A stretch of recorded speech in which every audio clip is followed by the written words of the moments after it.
I'm Carol Mickett, as Hank said, and welcome to our town, and welcome to the Dali Museum. The Dali Museum is part of a growing and exemplary arts community in St. Petersburg and in the greater Tampa Bay. And one thing that's really important about the arts is that we support them. And so one of the things I'm going to ask you all to think about is becoming members of the Dali. And it's particularly important at this point because starting in September, those people who are not members are going to be charged $5 to come to our town.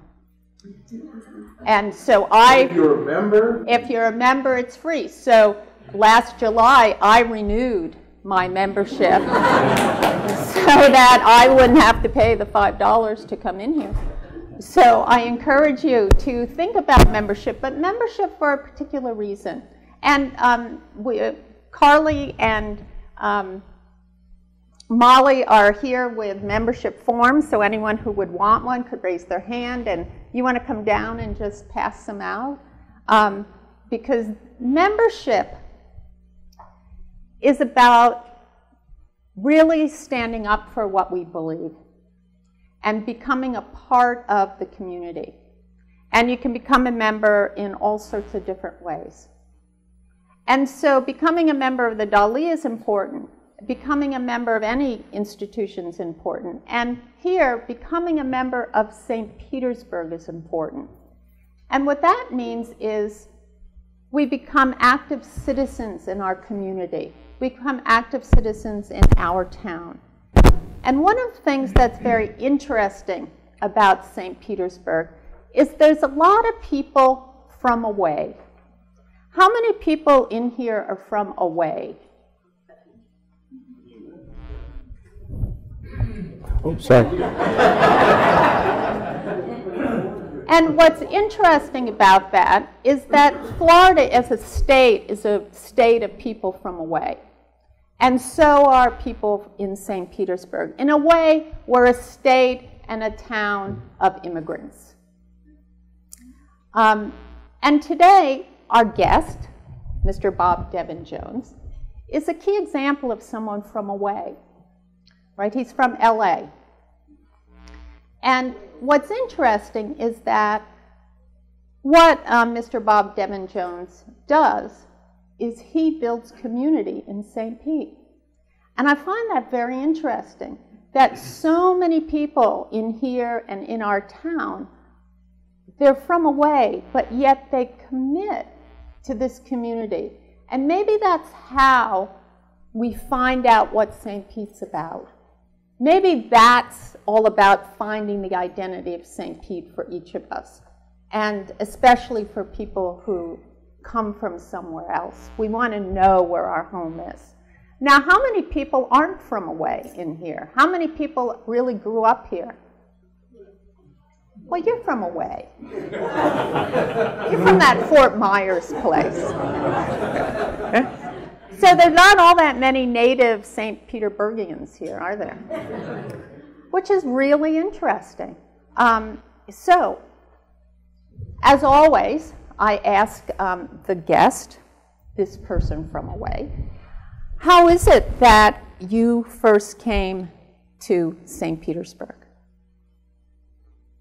Thank you, Carol. You're welcome, Bob. And thank you all for showing up tonight. And certainly thank you, Hank, for being so intrepid to make this beautiful place happen. And I remember on the opening week of the Dali, there were many events that led up to it. On the actual official day of opening, it was for the artists in the community, for the creative people in the community. I just thought that was just so generous, and so it's, you know, our town. So how did I come to be in St. Petersburg? In 1996, a friend of mine was in a play in Los Angeles, and Lisa Powers was in this play. She introduced me to her. And who's Lisa Powers? Lisa Powers she's not from off, she's from this area. And she, at the time, was the artistic director of American Stage. But she was acting out in California, and then she was going to assume her job here. And then so my friend introduced me, and I don't know what she told her, but Lisa said, you should come to St. Petersburg and work with us. And 3 months later, she called me, and she gave me an assignment of a Strindberg play, Miss Julie. And that was at American Stage? That was at American Stage. She said, adapt it and come and direct it. And at the time, I knew not much about Florida, and as a teenager, I worked at Disneyland and had been recruited to come to Disney World. But I said, well, there are no black people in Florida, so I won't be coming. I didn't come. And so I was going to set this Miss Julie in a tropical South American thing. And then you had the disturbance here in the fall of '96. And so what's the disturbance? Well, we don't call it a riot, but it was a civil disturbance on the South Side. And then Quelle surprise, they're black folks in Florida. So I said it. So you decided you could come. I decided I could come, and I also decided to change the location of the play to the late Harlem Renaissance. And so I did, and that's how I came. And that was in February of 1997. Okay, so you come, and it was wonderful. But there's coming and working, and then you decide to stay. Well, yes. And did you decide right then to stay, or did you go away again and come back? I went away and came back, but on my second day here, Lisa took me to breakfast at a place called Chataway. And where is Chataway? It's on the south side of town, now very near where I live. And the short part of the story is, and that's the part I'm going to share with you, Jamie was riding by on his bike, and he knew the people that Lisa Powers was coming to meet, and when we arrived, he was there. So this is my second day. I was here for almost a month. And where is Jamie? There he is, in the back. So it's all up. It was all because of you. It was all because of him. Yeah, I fell in love, and then I moved here July 2nd of that year. So about 6 months later. Yes. So when you moved here, you moved from LA. Yes. Very different. So what were your first impressions? Did you immediately live? You did. On Beach Drive and Old Southeast. What were your impressions of St. Pete when you first moved here? Well, actually, I don't recall exactly what they were, although most of the plays that I had written up until that point, and several of the ones after, have all been set in the South.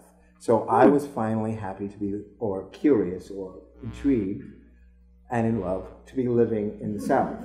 And then most of the people that I would say, I'm in the South, they say, well, this isn't the South. And I said, well, okay.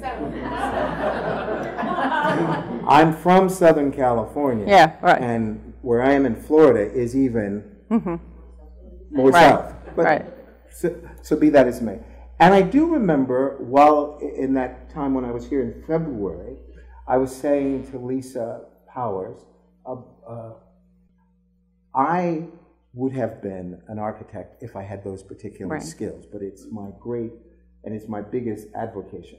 And I was saying, this place seems, just apropos to nothing, I just said, this place seems like it's ripe for development. And she said, oh no, we need more parking. And we were walking by a parking structure at the time, and I thought, really? So I don't remember my initial impressions other than me telling it's the South, so folks telling me it's not. But and I knew 6 people when I moved here. I knew David and Ostrid, Jamie's parents. And David and Ostrid are here, aren't they? Yes, they are. There they are, because they were next door neighbors to Jamie. Yes. It was them, Jamie's parents, Sandra Gadsden. And Sandra, where are you? She was our January Our Town guest from Tampa Bay Times. Tampa Bay Times.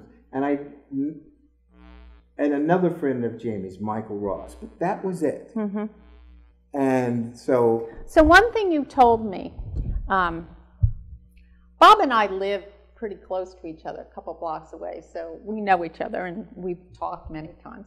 But one thing you told me was that when you first were here, you used to go over to Tampa to eat, and not in St. Pete. So why was that choice? What was the view about Tampa? I mean, obviously it's changed for you, but how did you see St. Pete and Tampa at that time? Okay, well then, to be candid, there weren't a lot of choices here in '97. I mean, there were some, but there certainly weren't as many as there are now. And I just remember many nights driving over to Tampa. And in fact, on the very first day here, I was at a meeting for first night yesterday, and the Mayor Baker was talking about the new welcome sign on the freeway. And I remember, that is actually my first impression. Lisa collected me at the airport, and we drove on 275 and then that arterial, and I saw that pylon that said St. Petersburg, and I thought, well, you know, I think I'm going to like it here. You know, I'm only going to be here 4 weeks. And that first day here, I bought the Tampa Tribune. Oh, really? Oops. Well, what did I know? So we just would naturally, you know, it was as easy to get on the freeway and go to a movie there, go to a dinner there, go to a club there, or something like that. That changed. There was a place called J. Alexander's. They had a really good bookstore next door to it, a Borders or a Barnes & Noble. So that was reason. So what's changed? What has happened here in St. Pete that keeps you from going over that bridge so much, and that keeps you here and so vibrant? Well, what's changed is, well, I've changed, I guess, but more than that, it's not always about reciprocity. You do this, and then I'm going to do this in return.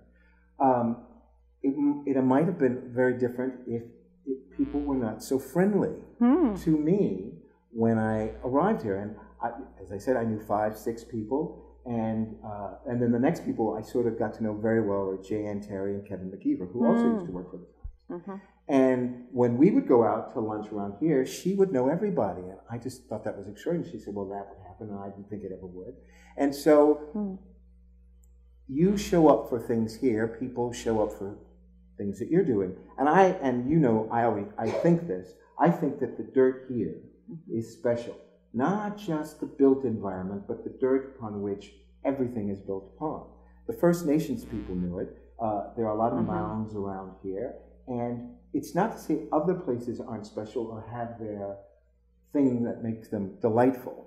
But St. Pete is special, just like the light in Southern California is special. David Hockney said that, and it's true. And so this place is special. So it's been very good to me. I was for many years, a professional actor, itinerant, very peripatetic, all over the country.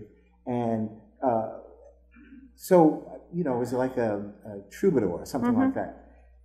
Loved my city of Los Angeles, but I did very little work there. So this is the first time, certainly the longest place I've been, 15 years this July.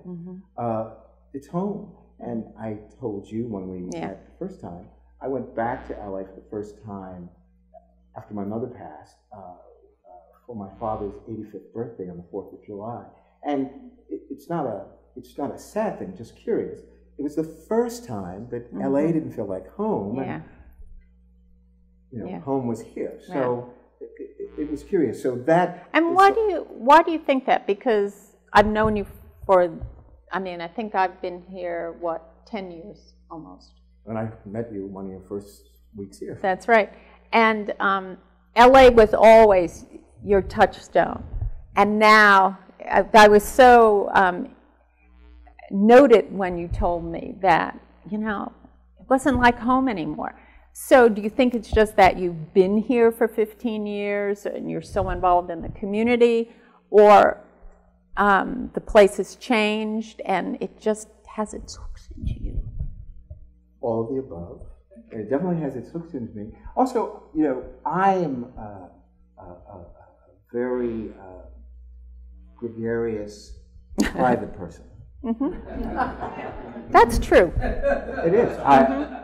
I'm a writer, and that's some activity that you really have to keep your own counsel and do. But I'm very gregarious, and I also like a place that is changing or growing. And I just remember when it really sort of started in earnest, things would be built, or and I would go, oh, I love St. Pete. I would just say, I love St. Pete. And it's not on my answer machine now, but it used to be up until a year ago.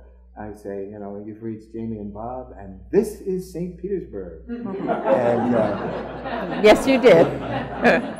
So I claimed the city very shortly after it claimed me. And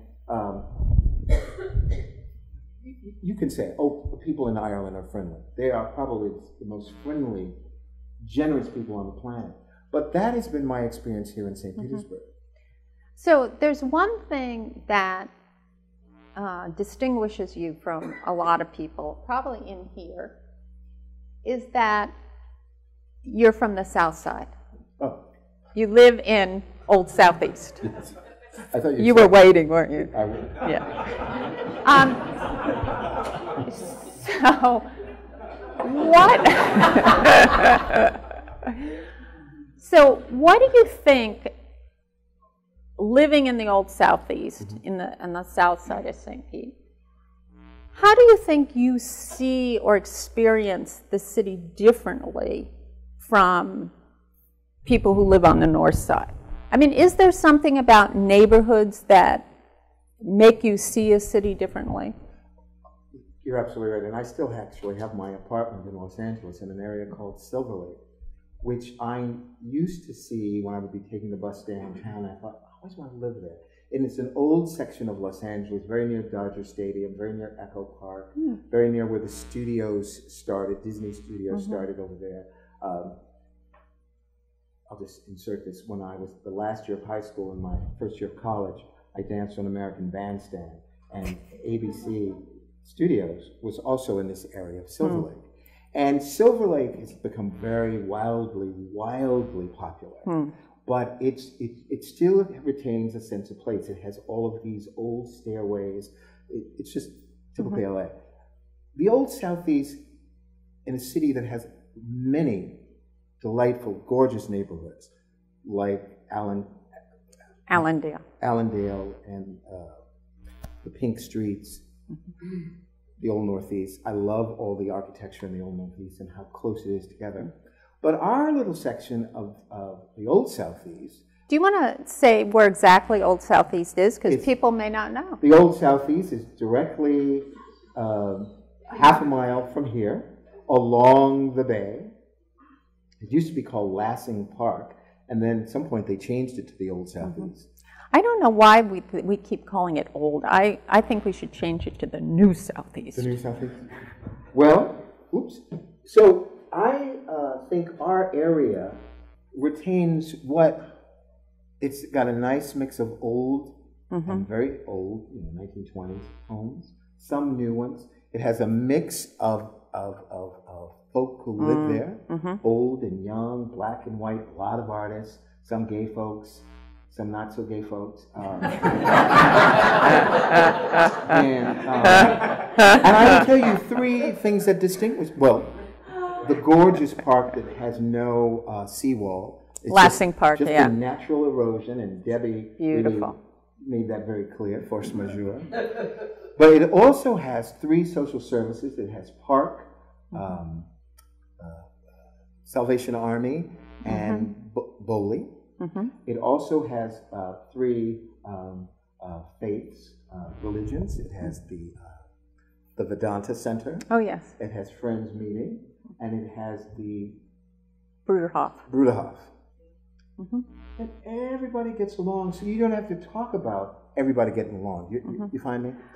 Right. And we've had some challenges. I'm not glossing them over, but everybody gets along. We're not in siege. And how can you not? Right. You have the gorgeous bay there. You have some streets that weren't paved over, so you have the cobblestone. So you have to slow it down naturally. Unless you want to be visiting, Bob Lee's very soon, you've got to slow it down. And it has an eclectic style of houses. It's near the university. I rode my bike down there on Sunday from our home, just downtown, because you can just leisurely pace it. So it's a very unique area. And 10 years ago, I started doing a column for our neighborhood gazette called From Where I Sit. I know I borrowed the time for somebody, but I would just write about it. And then they asked me to do the Home of the Month. So I got to just get even more involved in just, you know, and I'm a looky-loo, and I like architecture. A what? Looky-loo. A looky-loo. You know, I like to see people's homes. Yeah. So yes, you weren't shy about knocking on people's doors. No, and you don't do much of that in Florida or St. Petersburg. Yeah. But in Old Southeast, it's fun. It's such a neighborhood. Yeah. Everybody knows each other. And we were more so when we had a little dog named Rambo. You know, they know you by your dog. So it's just been very comfortable. So I was very fortunate to land in St. Petersburg and to land in the Old Southeast. But I love many of the areas of the city. Of course you do. And that's what distinguishes you from many people, and what you do is that you have really embraced the city of St. Petersburg and have created community within all of the small communities, and you bring them together. And I think that image of you knocking on somebody's door, you know, bringing the Gazette, is something that you do throughout the city and has made you very well known, but has helped to create a stronger community. And before we get there, one thing I'd like to ask you, and you've touched on it a little bit, is that in terms of entering this world in St. Petersburg as an artist, you enter in the art realm of theater. And so, let me start with, how did you start in theater? Were you young? So what was that like? Well, my first job was for it was the CETA program, so that came from the federal government, and I was 13, and I was making $1.35 an hour, and I was $1.35 at the Performing Arts Society of Los Angeles, a place called PASLA. And so that was my first job. And in middle school... And what did you do on this first job? We took acting classes, and we took sort of singing classes. I'm not much of a formal singer. And we attended plays and things like that. So why would you do that? I mean, why weren't you playing baseball, or why theater? Yes. My father and my mother, she worked in people's homes every day. So, and Dad had a variety of jobs before they solidly hit the middle class when I was leaving college. So they had a very strict rule. There's school, and then there's the distance between school and home, and so there was no after-school activities or intramural sports or anything like that. And so theater became one of these things that they would have in the school as extracurricular activity. And so I... Did you want to do that? I wanted to do it because I thought I sort of could do it. And my father, when we were 9 years old and I was reciting it, when we were doing the first thing I learned how to recite was the Gettysburg Address. 87 years ago, our Father brought forth from this continent a new nation, conceived in liberty and dedicated to the proposition that all men are created equal. And it was a competition between my sister, Renee, and myself. And your father set this up at home? At home. And so what a smart man. And so, they knew they had, unlike my siblings, I was I'm from that generation where you got whoopings. And, but right after the whooping, I'd be saying, so you want can I get you some ice? Can I get you something to drink? Can I, and they just thought, okay, Bobby has that thing. So they put me in these sort of situations. And where are you in the sibling? I have an eldest sister, Renee, who I was in competition with, and then me, and then my sister Joanne, and then David and Alex. So there was 5 of us, 2 half-brothers, Horace and Theus. I grew up in a one-bedroom apartment until I was 9 years old. And in the bedroom was myself and my 2 sisters in a bed like this. Her head would be here, Renee. My head would be here, Joanne. 3 feet across was my parents in a queen-size bed. and in the little baby bed was my brother David, and down the hall in the Murphy's bed was Horace and Theus. So I come from a very close family.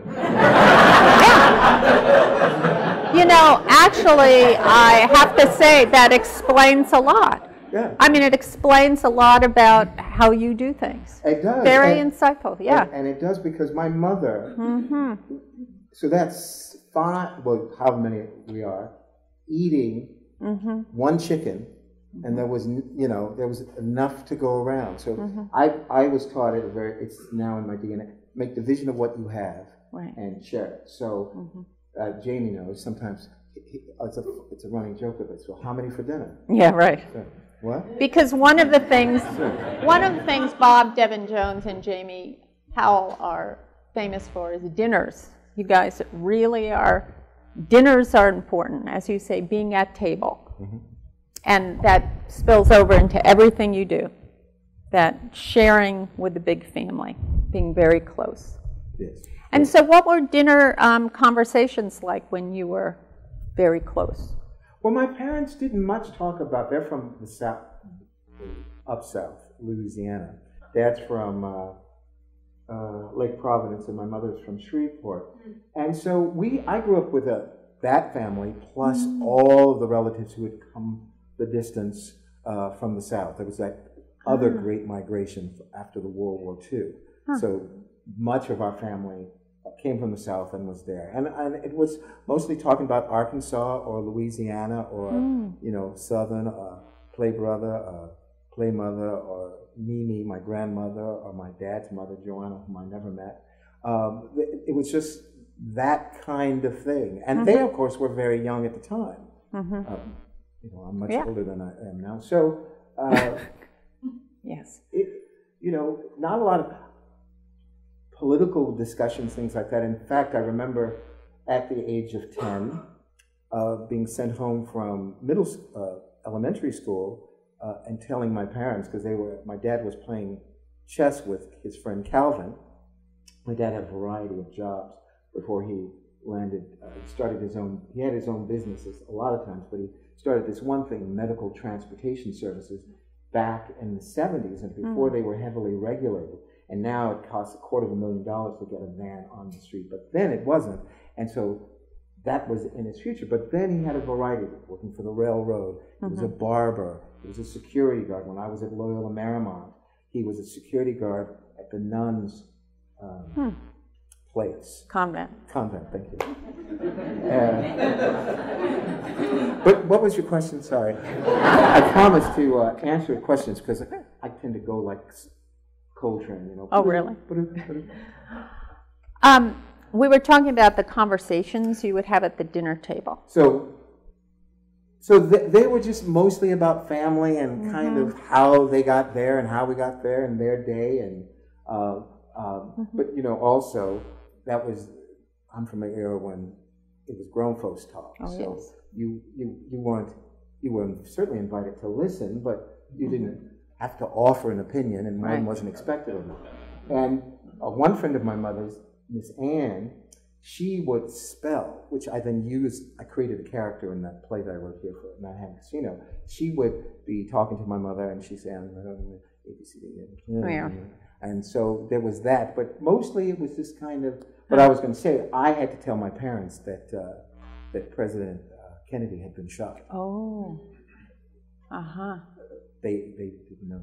They weren't listening to the radio. They were playing chess, or my dad was. So you were in the CETA program, and you started doing theater. So, I mean, did that take? I mean, were you because hooked? I was hooked, and then in California we have junior high school, which is 7th, 8th, and 9th. Exactly. And in the 7th or 8th grade, there was a production of something at the school, and I saw it, and I said, oh, what? Nobody asked me to audition or be in it, and I said, well, I could do that. And so in the 10th grade, I went to Washington Prep before I transferred over to Fairfax High School in Hollywood, because they taught Italian, but mostly because I wanted for their theater program. So let me ask you when you went to junior high and high school, was were you in predominantly black schools, or were they very integrated, or how was that? Up until the 9th grade, I was in a section of Los Angeles that was predominantly black, so my elementary school was predominantly black. Then we moved into a neighborhood, sort of Inglewood, and in an unincorporated area of Los Angeles, and the neighborhood was entirely white. There was one other entirely. Entirely. There was one other black family down the block, but because of the GI Bill, and my father at that point had got some big severance for having worked for the Yellow Cab Company, and he was in an accident, and my mother's work, they were able to cobble enough money together and moves out of that one-bedroom apartment to a 3-bedroom house with a den. A word I knew not of. And it had 2 bathrooms. So, and that elementary school was mixed, and then it changed because of white flight. My middle school was very integrated, mostly white and Asian. And then in 1968, right after the assassination of Martin Luther King, which was around Easter break, a third of those kids went to other schools when we got back that next week. A third of what kids? The white kids? The white kids, the Asian kids, the non-black kids. So were you really aware of all of this racial stuff when you were growing up, or did it just seem normal, or was it really in your face? Well, it was in my face, and a couple of years ago, the president of our board, Eliza Punzlin, she works at Eckerd, asked me to write a piece for this thing that they were doing at Eckerd about how I grew up. And a year before, I thought of something that I hadn't thought of in almost 30 years, which was when we moved into this neighborhood, my mother was on her way to work, and then she was going out the door, and she came back and said, and she put her hand on my face, and she said, "Bobby, we must remember to keep our place."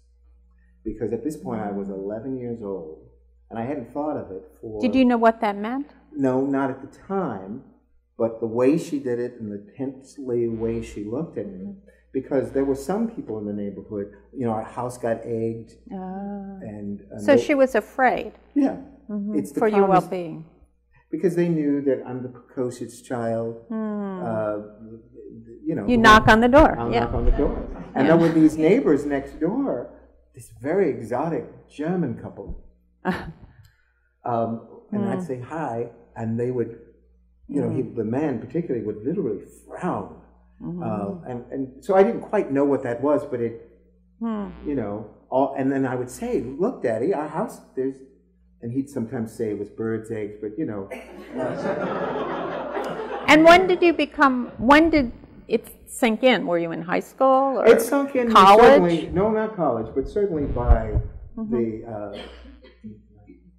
7th, 8th, 9th, you know, certainly by the 9th grade. Again, my father, you know, very strict, and he was a person not to repeat himself. So if he gave you an instruction, pretty much that was it. That was it. Or, you know, you knew the consequences. So we were we were called proper by our colleagues, you know, our kids on the neighborhood, because we couldn't play out on the street, and we had to come home, and he would time it. And this is before, you know, cell phones or recording devices, but, you know, so... You had a schedule. We had a schedule. And not until high school, and when I left the high school in my neighborhood, and that started me sort of being this peripatetic person, because by the 11th grade, you know, I was going to a school way in Hollywood, not 4 blocks from our home. Yeah. So how do you think that experience has shaped who you are now? Your choices, how you see the world, how you relate to people? Well, I'm very much like everybody. I mean, I have a little of this, a little of that, but it's made me, you know, I didn't play sports. So I had to be very good at the things that I thought I was going to do. So I remember, don't have it anymore, but when I was in the 6th grade, we had a reading competition at Woodcrest Elementary, and I won it. I read 37 books that summer, and they announced it over the PA, and then they had me take my little thing and go to each classroom, while the teacher would say, you know, this kid can read. So I sort of, I don't know what my personality is. It's very much, I wouldn't call myself a chameleon, but I can very much be in the flow of what's in the room. My temperament is I'm a very melancholy person. So I can be on the steps of the Parthenon going, wow. But in that moment, I'm thinking, I can't wait to get home to thinking about being in Greece. So it's just made me, you know. So one of the things I'm hearing is that one of the things you learned to do was to be really good at whatever you did, so that you'd step out of the worry that your mom had with putting her hand on your face. But I didn't put those two together. Right, of course not. We don't do that, but at this age we can look back and have insights and wisdom into those things. Because those are the things I think that are very interesting about what shapes our own identity and how we move in the world. What those really young things did and how they structure the choices we make. So I want to still go back to the theater aspect, because I want to also know how the theater element has shaped what you do in this community. Well, that's a very good question. Again, keep me on subject, but one of the things is that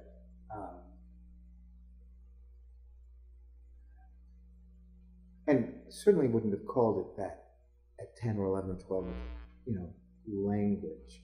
But I've always liked language. And in fact, when the first Shakespeare play I did at Loyola Marymount, and I've done dozens since then, and it was foreign to me, Shakespeare initially, but now it's not. I mean, and also you can quote it. Yes. And that's a good thing. But theater has allowed me to, again, you might be surprised that I'm a gregarious person, but I don't like the focus on me. And so when I did the Manhattan Casino, we had to go knock on doors and get... Okay, Manhattan Casino was a play that Bob wrote and produced in St. Petersburg, and it was about the history of Manhattan Casino, which is on 22nd. Yes. And that was right when we came. So. Did you see it? Yes. Oh. It was one of the first things we did in St. Petersburg. Well, it was good because I am intrigued, and I don't know if I'm healed or inspired by work or just people. And so I don't suss that polemic out, but I do know that, you know, I can talk to one person, and I like to listen as much as I like to talk, and in fact I like to listen even more. And so people's stories are just extraordinarily exciting to me, either ones that you're getting in person or the ones that Shakespeare makes up, or the ones that August Wilson makes up, or Tennessee Williams. They're just so delicious, like the people that you know. I'm like, a few of my friends are here tonight, and I'm delighted with the people that I know. I mean, I just, you know, I can't think of how I could not know them. So theater has just been the nice entree because I don't have to do really of the heavy lifting. The first time I saw myself listed in a national magazine as the playwright, you know, and I come from a family where we had these things, but you were never supposed to kind of do all like this. And my family, who, if they've seen 30 plays, 26 of them are ones that I've been in or written. And so here I am working in Ashland, Oregon, which is 30 miles above the border of California. And I'm walking through this town. I'm working at the Ashland, Oregon Shakespeare Festival. And I see this nice new Ford Fairlane type car. It wasn't a Fairlane, but it was a new car. And I see these black people in it. And I'm thinking, they look familiar. Well, it's my mother and my father and my little brother. How sweet. Alex. But they didn't tell me they were coming. Yeah, they're surprising you. They surprised me. Yeah. So they come and see the show. Good thing you were behaving. I was just walking on the street. And then they see the show. So, and you know, I told you what they say is, that was good, Bobby. And that's it. They never expand on that. Yeah. But I think it's the generation. My parents would do the same thing. But I know in the almost, you know, 500 miles, they were coming to see me do this play. Right. They said it when they saw me do Othello. That was good, Bobby. My brother David said, you blew up. That's good, Bobby. So theater has just been it's given me an opportunity to apprehend a whole lot of stuff before I ever comprehended it. And so I've been here, you know, playing Othello and working in Greece for 9 weeks, going to school in London for a year and a couple of months. And every single day I was in London. Even when it snowed, I was out walking because I couldn't believe, I was 22. The first, other than my father, who was in Japan after World War II, the first one to, and theater has taken me these places, so that's been great. So, what's interesting is this whole theater background, which you still do. He still writes plays, as we know, and directs them and acts in them, and maybe a screenplay, a movie soon, although he's been in smaller movies. But the other thing, one of the things, maybe the thing most people know Bob Devin Jones for is this studio at 620. And it's an institution that you co-founded with David Ellis, who's, where are you, David? There he is. And that has shaped you and shaped our town in many ways. So would you tell us how you came about with David to start that, which was really risky, and there you go. Well, Dave and I didn't certainly know the risk, and as I just told Herb, but I had actually told him this before. Herb Snitzer. Herb Snitzer, who's right there. Yes, photographer. Carol, painter. Another dear friend, Colleen. And I know I've told him this before, but maybe in passing. But at the time, would be 9.5 years ago, it was looking like maybe Salt Creek Artworks was going to be sold. And lo, it came to pass. And they happened to tell Jamie, and he went around looking for a possible place to house Herb and Carol's studio. Dave and I never knew that. Yeah, we didn't sit around and go, what's good about the arts? Let's, you know, so we didn't, and so Jim was saying, and Dave and Bob will run this art thing. And we said yes. So so that's how it came about. And at the time, Dave and Ostrid were doing this thing called On the Rocks, which they had a variety of people come and share programs. In the backyard. In the backyard, On the Rocks. And it's also important that David and Ostrid and Bob and Jim live next door to each other. At the time. David and Ostrid now live downtown in Signature, but you know, they were right next to each other. And that's important. That was important, but it was also important in that Dave had a long history of industrial and museum design, and just the way he occurs, and with Ostrid, and then with Jamie, who before we even articulated what the studio at 620 would be, and also we initially were going to call it Who's on First? Because it's on First Avenue South. Okay. But we thought, you know, you'd get cloyed on that real soon. So we didn't do that. But Jamie, even before Dave and I, sort of articulated what it would exactly be, Jamie went out and raised the money to purchase the building. And say what Jamie does and why he's so integral to making all this happen. He's integral to make it all happen because he's a wonderful man. He's a wonderful man, but he will be very cross with me if I extol him too much. But I will say this, that when I met him, I thought that I had missed him my entire life. He is, so, anyway.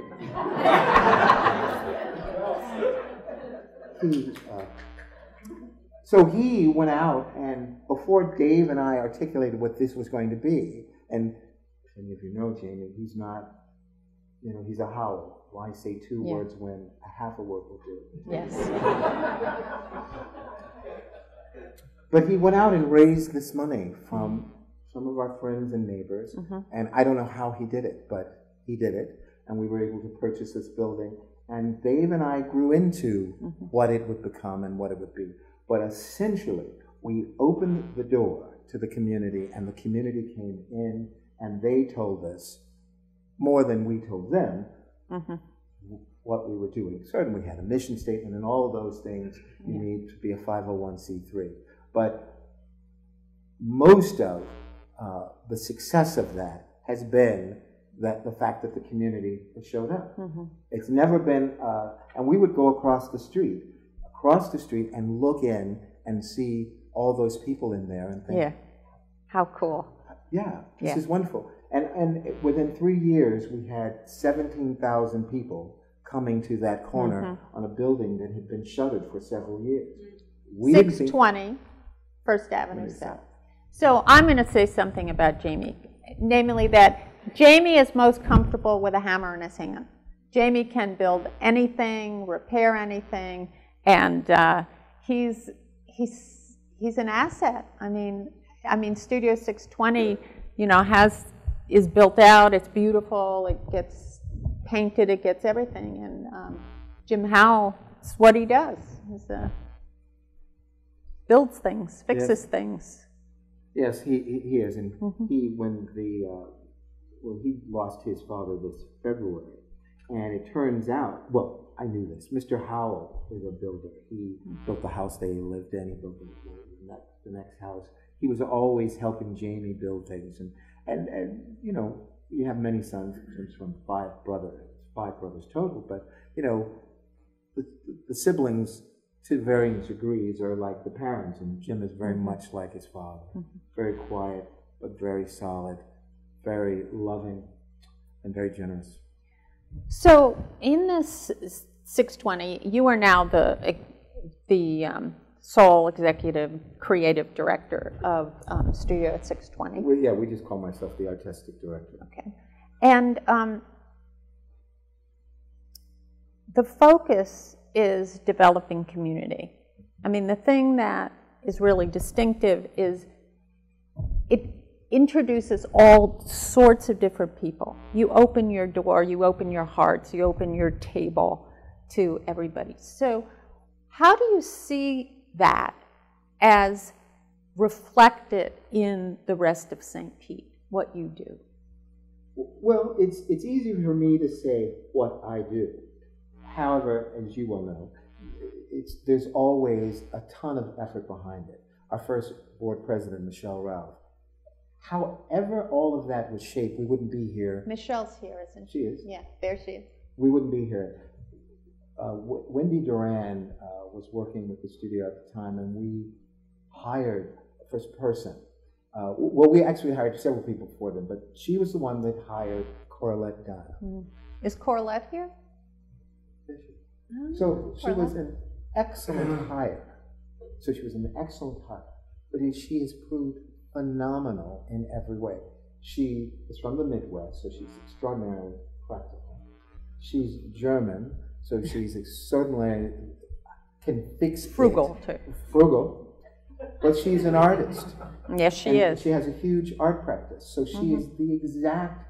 And we partnered just so beautifully. And in fact, Dave took her to lunch recently. And when, you know, I transition, we would like her to be the artistic director of the studio at 620. So, Corlette, will you stand up so everyone can see you? Oh, come on.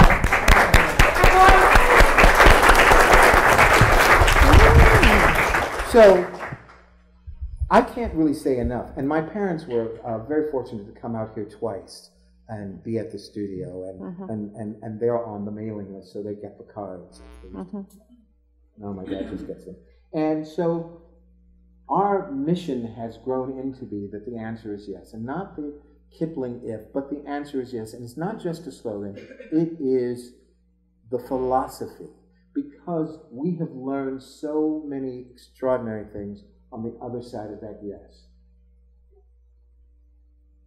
Just to cite a few, these young African Americans said, we want to do, and I had worked with many of them, and we do a lot of work with young people. We want to do the history of African American music in America. In 1 year. And I said, sure, yes, but give me a narrative on how you know, and they did. And I said, I can help you shape it, but you all should write it. One of our most popular shows, Fire Marshal's not here, so we can seat 140. The first night they had 200 people. And the other great thing about the studio is collaboration, and we started off doing that. On our very first show, we collaborated with First Night and with the Art Center. And that's now the Morian, but it was the Art Center, yeah. And that's, you know, something Dave and I, we didn't just hammer it up, but it just was a natural growth. One of our biggest shows in our first year and a half was The Highwaymen, which was an idea by Dale Lappy, who is the partner of our second board president, Bill Felice, who's a professor at Eckerd. So we listen, and we listen some more, and then we speak the name of the community. And they have in return, and it's not just reciprocity, it's just they've showed up, just like coming to your mom's house. That's right. Yeah, so that's how it's, you know, started. But the learning curve has been, you know, 9 years. We celebrated our 9th anniversary this past June. But it wouldn't have happened if this community, this magical place, with the dirt here, said, we can do this, we will, and then we will do this. So, and the answer is yes. If you think about it, if you remember just last week or 30 years ago, someone said, would you like an ice cream? Or if you said to someone, can I have an ice cream? And they say, yes. Or you say, will you go to the prom with me? Yes. Will you be my Valentine? Yes. Do you want an extra piece of chicken? Yes. My mother, again, we used to have one chicken, but there was always, you know? A little more. There was always a little more. So, yes became, and then there's no way, you don't have to sort it out or suss it out or measure it by anything other than, you know, being sane and in your right mind to make it happen. So there's the studio at 620, and then the other thing we know about you, Bob, is you're like on 1 million boards all over. Yes. So you're in a position for me to ask you this question very seriously.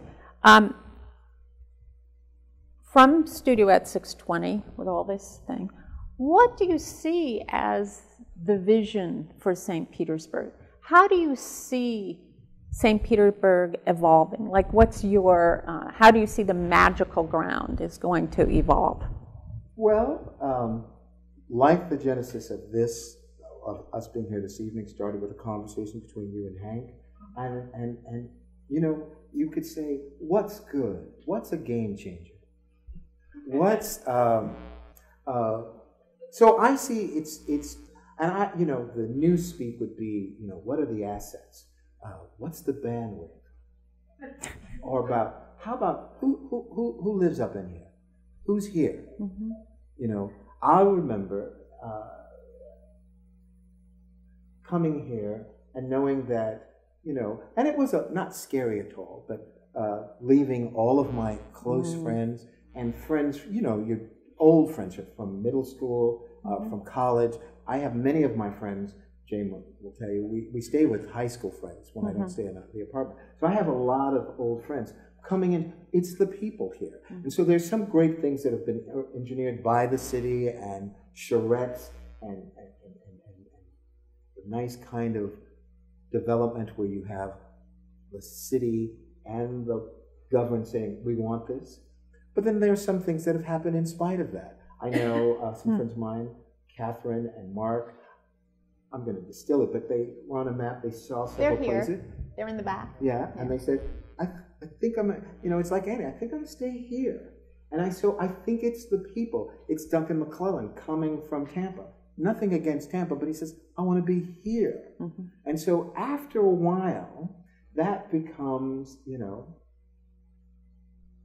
if there's a cure for this, I don't want it. If there's a remedy, I'll run from it.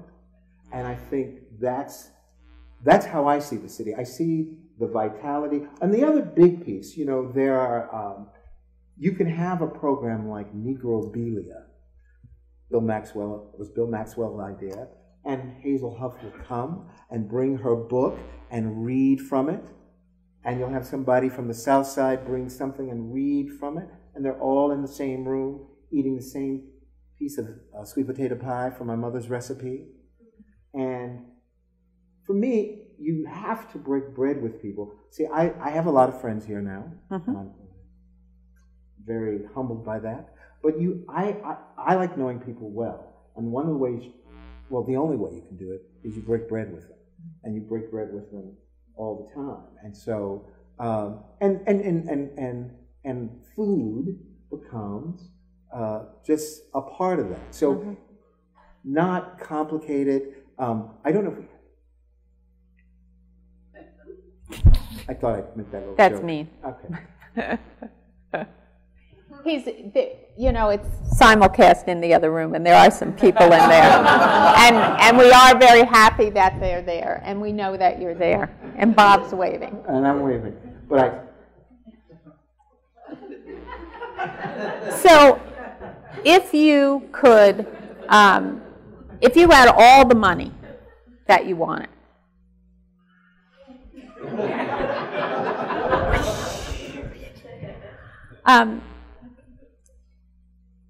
what would you do for St. Pete? What would you create here? And all the friends that you would want. Okay, if some big pot of money was at that I rainbow. just gave it to you. Oh, then I have it. Well, then I would make division of a big part of it and say, Jamie, that hammer is retired. and we're going to Paris or something like this. But the rest I would put into some kind of endowment because like this young dancer, Alex Jones, he did a dance. He graduated recently from USF in Tampa.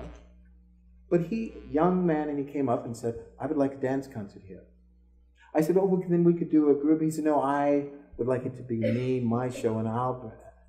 Okay. And young man, extraordinary performance, had half the audience weeping. So I would start the St. Pete Endowment, and it would be run sort of like the MacArthur Prize. You don't have to apply. You don't have to. We'll just give out 6-7 grants a year. Wait your turn, you'll get one, and it would be a substantial amount that'd make you giggle. Giggling's very good. It's very good. So, the MacArthur grant, for instance, used to be $250, and now it's $500,000 large. Yeah. And they call you up. Hello, this is the MacArthur Foundation. How are you doing? And there's people who, I'm sure all of you know, there are people all around who report, our little agents for the MacArthur Foundation and report, and people get selected and get money, no strings attached. No strings attached. So we would have more than 500,000. Absolutely. Because that would maybe do a smile, but definitely not a giggle. But that would be what I would do, because what I have found, and this phrase, a sense of place, one of the great things, she's been an editor and not so much a reporter anymore, although she does write a column, but one of the great things about Sandra, and one of the great things about this city, she gets out of her building at the time. Absolutely. she's on the pavement. And this is a great walking city. And also, if you don't know somebody who lives in a tower condominium, befriend somebody who hears. Everybody in St. Pete should get an opportunity once or twice a year to go up and look how gorgeous this thing is laid out. And when you're up just 5 or 6 stories, it's above the tree line, so it looks like you're in a forest with some habitats coming out of it. So that's what I would do. There are just an endowment for the arts, no strings attached, and do what's good. There's a whole, have you noticed there's these murals popping up all over the city? Nick Hinckley showed me one behind the State Theater. It's as tall as the back of that building, and it's gorgeous, and it's free. There's one on the side of the studio. There's one on the side of the Morion. And there are a lot of artists in this community. So why not have a lot of art with no filter, no middle person? Just like you can walk into this museum, go deep into it, you can have a nice lunch, go out into the avant-garde, go into the bookshop. And so there's a lot to stimulate you here. Plus, I think that the place is magical. So that's what I would do. I would shape it in that it would only be that artists would apply, and you wouldn't even apply. You get the phone. I'd love to, You'd like to make the phone. Well, you'd like to get the phone call too. I'd like to get the phone call, but I certainly wouldn't mind making the phone call. Telling an artist, let's do this, or let's you do this. So, okay, one of the things that we've talked about a lot is that Bob makes food, very good food, lots of it. And so out of the food preparation, and one of the things any of us who know Bob, is you get these chocolate chip cookies. Any place Bob goes, he brings a plate of cookies. And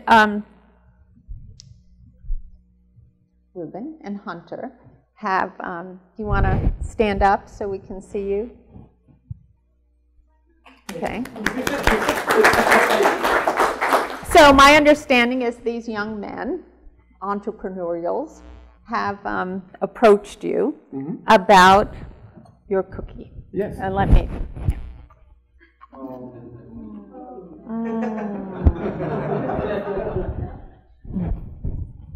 They said, and I've always said, oh, I'd like to open a cookie, but it never happened. And then Reuben and Hunter said, let's do the cookie company. And I said, my only caveat is that the cookies are made fresh on the day that they would be purchased. They're made fresh, and as it grows, we'll see if we can maintain that. We will maintain that. And then I said to them, and I just want to be a millionaire. Let me do that again. And they said, and they've had the cookies, and they said it, and they've worked tirelessly on coming up with a name for the cookie company. And what's the name? Bob's Cookies. And Hunter has done a really nice drawing of me, and we're going to do the packaging and all that. We're going to launch them in October. And of course, it's a business, but it's fun. You're working with friends who are creative. And the other piece that's been the hallmark of the success, and David would attest to this, is that, and sometimes practice more in the breach than the observance, but if you are going to mentor a young person, or a person without a mortgage, you mean like Hunter and Reuben? Well, less mentoring there, but both of them honored me in very specific ways by seeking my counsel on something very, very specific and important to them. And I get an immeasurable satisfaction from that, because I just want to be of some use. So we have had from the very beginning a lot of young people from PCCA. What's PCCA? It's the artistic magnet for Pinellas County schools at Gibbs High. And we've had the visual artists, we've had the performing artists, and sometimes you get some extraordinary ones, and we've had, so we're here. And sometimes you get, because they're young, they're supposed to make mistakes, and you're supposed to react. And then you're supposed to, but it's the constancy that is the hallmark of any kind of stewardship or mentorship. And so that, having that as a tenet of the studio, it's been its vitality, because these two young men are staying, you know, which is extraordinary. I told them when they said that to me, I said, well, that's the most extraordinary thing I've heard in 2 or 3 years, that you're graduating college and you're staying. They're staying. So, you know, there is Old St. Pete, and there's another group here, and then there's this young group. And to have the young people say, I'm staying, and creative and committed, influences all the other mixes. And that really speaks to the way in which St. Pete has developed and has made its magic ground even more magic. And I think I used to, and my favorite way of going home from downtown, and of course now I've been virtually downtown almost every day when I'm here, and I drive through USF St. Pete, and when the dorm went up, yes. And when the Center for Teachers went up, yes. And now the new Student Center, yes. And then those along Harbor Walk and those buildings that went up there. I love development. Or when the Piano Man expanded and got renovated, it says somebody's investing and has the intention of hopefully not only making it better, but making it really delicious. And so more of it, more writers. I remember when Ray had a big book party at his home, and there were a ton of people there, and there were over 50 writers from here in his home. I mean, Ray's here. Is Ray here?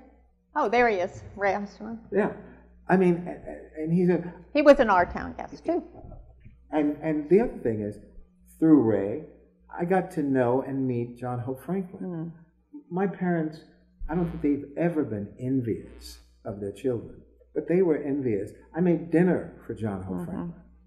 Do you want to say who he is? Well, he was, but the most preeminent historian in America. He was African American, but to tell you he graduated Harvard in 1939, and he witnessed and was a part of the 20th century. He had 80 honorary degrees, about, is that right? 150. Excuse me. And the most, Jamie said it best. He stayed in one of Jamie's apartments. He said it was like, when he saw him going in, he said it was like watching an apostle. He was elegant but fiery, and as smart as a whip, and generous. I was doing a project for this thing in somewhere in the Midwest, and I said, I need some help, and he helped me. He led me to the people at the Library of Congress. And so in the 15 years that I've been here, I've been good friends with you and Bob. I've known the Huffs. They were there at the groundbreaking of the studio at 620. They've been at several of the plays. It was hot. There was no air conditioning. It was on June 20th. 6:20. Yeah, aren't we cold? Yeah. And it would start at 6:20 p.m. 6:20 p.m. I know. So you wouldn't forget the name. So you wouldn't forget. Well, just because, keep it simple. 6:20 at 6:20 p.m. So we're getting close to the time we have to go. Okay. So here's some things. As you leave, you're going to get to have a cookie. So Carly and Chelsea are going to be there with a pot of cookies on each side. So you can have a cookie, so you can sample what the new business is going to be, and how Bob is going to be a millionaire. But I do have like a few minutes, so it would be good if someone asked a question. When is Uncle Ben's coming back? Okay, who's asking that? Could you stand up and say who you are? I'm Judith Overcash. I'm a docent here at the museum, and I've seen Uncle Ben's twice, and I'm ready to see it again. Thank you. Do you want to say what it is? And Uncle answer? Ben's is my first play that I wrote, and the stories are not based on my family, but many of my family names are in them. And it was developed at the Mark Taper Forum in Los Angeles, one of the regional theaters out around the country. There are a lot of them, but they took in my little play and developed it, and it's taken me to Ireland, to New York City, to Detroit, to Memphis, to Piccolo Spoleto. Sister Girl Sandra got me in there, and Atlanta, where I directed it. Did it recently here. I think you guys were there.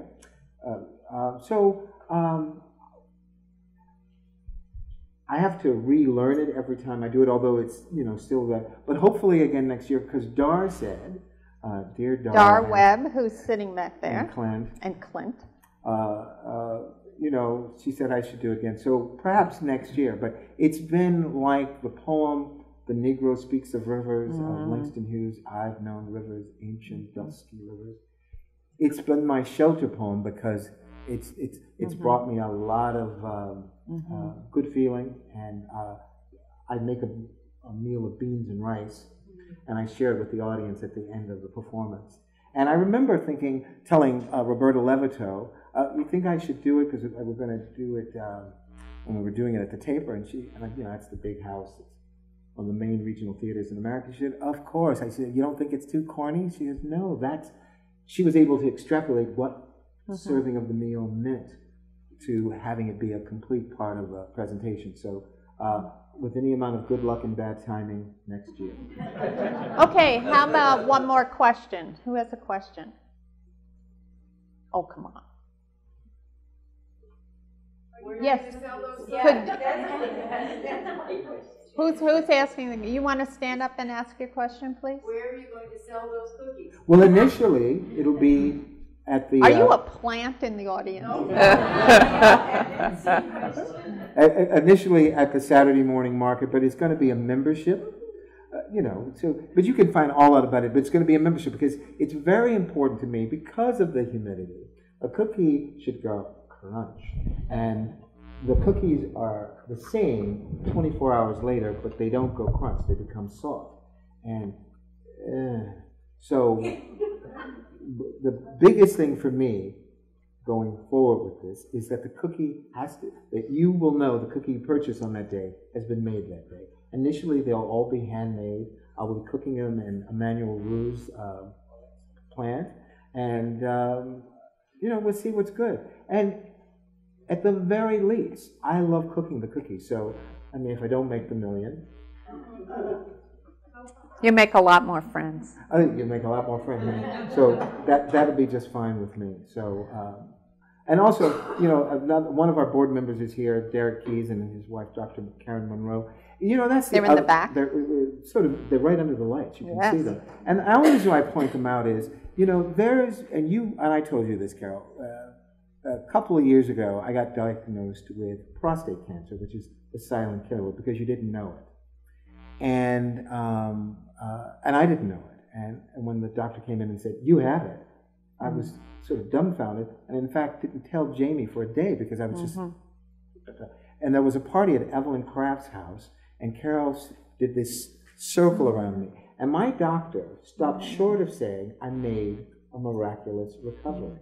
Well, he could have said it, but I knew there were a whole bunch of people intending on my recovery. This community. A couple of my family members came out, and I had all the medication and all the rest of it. But it was the folks here. It takes a village. It absolutely takes a village. And so my level of experience, I'll be 58 next week, is that, I'm fortunate to have had the journey that I've had, but I'm extraordinarily fortunate to end up here in St. Petersburg with Jim Howe. And so, you have good days and you have bad days, but a lot of what happens in the community with other people lets me know this is the place that I should be. This is the place, friends. Well, I have a lot of friends here. John used to be the head of the Gay and Lesbian Film Festival. And the way it's grown, the way he's grown it, there are a lot of... Hunter's got a book coming out in a couple of weeks that he's launching at the studio. So I spend a great deal of my time, day in and day out, finding out what's good. If we are ending, I did want to share one thing with you, because I just saw Scott Schechner's face. He's president of Big 3 Entertainment, and it was from an idea that came from Darren Clint. What about the Harlem Renaissance? And so we're doing a year-long thing a year-long project on the Harlem Renaissance with a variety of community groups, with the MFA, with American Stage, with Eckerd College, with the Mahaffey Foundation. And to kick this off, we're bringing Harry Belafonte to the Mahaffey October 6th. And we've commissioned Nate Nejar to write a special piece for it. Peter Monkey is going to write a poem celebrating him. And this is all happening here in our home. So, sorry? Oh, yeah. People know. We're selling tickets. That goes without saying. That goes without saying. But that's what makes this place special. Yeah. It's the people who live here. So absolutely. So thank you, Carol. Thank you. Thank you for coming.